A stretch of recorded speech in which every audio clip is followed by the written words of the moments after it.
Am I the a-hole for running away from my abusive ex while I was pregnant and refusing to ever go back? I'm a 27-year-old woman, and several years ago, when I was 4 months pregnant, I made the hardest decision of my life. I ran. My ex was abusive, and no matter how many times I tried to leave, he always found a way to drag me back into his life. I felt trapped, terrified, and completely alone. For over a year, I secretly planned my escape. I saved every dollar I could. My parents helped me in ways my ex never knew about. I carefully hid money in an account he couldn't access. When the time finally came, I left everything behind. I moved to a different state. I legally changed my name. I gave my daughter a different name than the one we had originally chosen. I started over completely. Because of everything that had happened, I had to go through domestic violence shelters just to find a safe place to live. Eventually, I found my own home, got a job, and began building a peaceful life for myself and my child. For almost 5 years, everything seemed okay. Then things started getting strange. At work, I noticed a man constantly showing up. He always wore sunglasses and a baseball cap. He never spoke directly to me. Instead, he would wait until I was out of earshot and talk to my coworkers. The strange part? He kept using different names every time he came in. My coworkers thought it was odd because he would come in almost every day for an entire week, disappear, and then repeat the same pattern a couple of weeks later. The moment I saw him, I felt sick. I was convinced it was my ex. I started having panic attacks at work.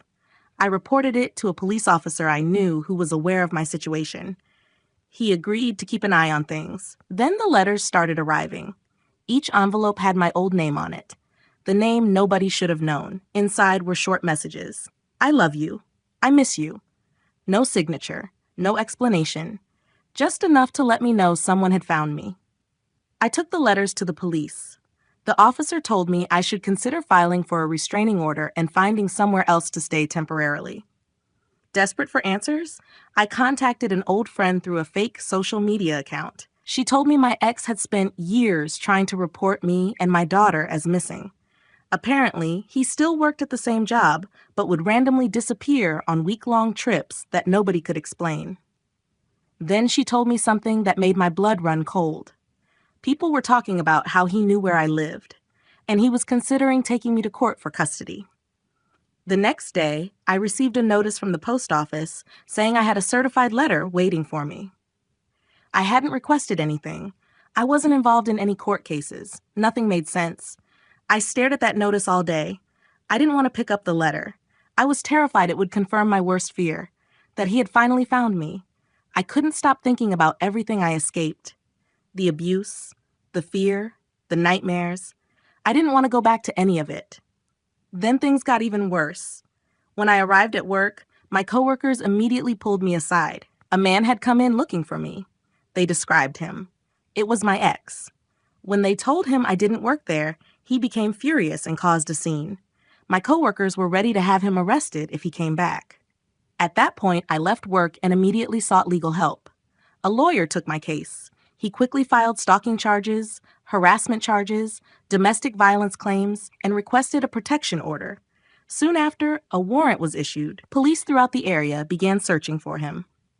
I remember sitting there crying. I had spent nearly 5 years trying to build a safe life for myself and my daughter, and now it felt like he was trying to destroy it all over again. But this time, people believed me. For the first time, I wasn't fighting alone. Update. Police caught him that same night. He was pulled over after running a stoplight while trying to head back home. After he was arrested, officers discovered something shocking. He wasn't just facing charges because of me. Another woman had recently left him and filed domestic violence charges too. When his father found out why he had been arrested, he reportedly told him that he didn't raise someone who abuses women and refused to bail him out. The judge considered him extremely dangerous and a major flight risk. His bond was set so high that he remained in custody. Eventually, authorities in both states coordinated their investigations. Protection orders were issued, and for the first time in years, I felt like I could breathe. My daughter and I moved again to stay safe. I also took extra precautions because I never wanted to live in fear again. Update. Investigators soon found witnesses who could confirm both my abuse and the abuse of the other woman. Once witnesses came forward, my ex changed his plea to guilty. There would be no trial, only sentencing. Update. The sentencing finally happened. He was convicted of 2 felony stalking charges, 2 harassment charges, 2 domestic violence charges, 2 felony assault charges, child endangerment, and resisting arrest. The court sentenced him to years in prison. The sentences would be served one after another, not all at the same time. Because he pleaded guilty, he avoided the maximum penalties, but he would still spend a very long time behind bars.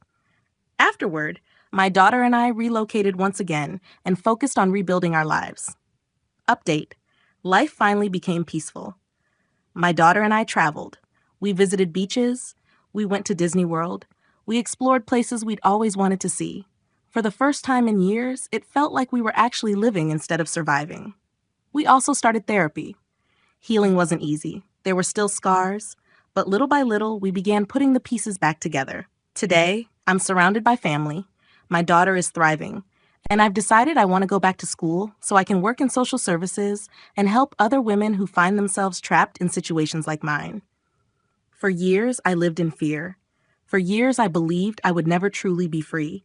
But now, I'm proud of the life we've built and proud that we survived. So tell me, am I the a-hole?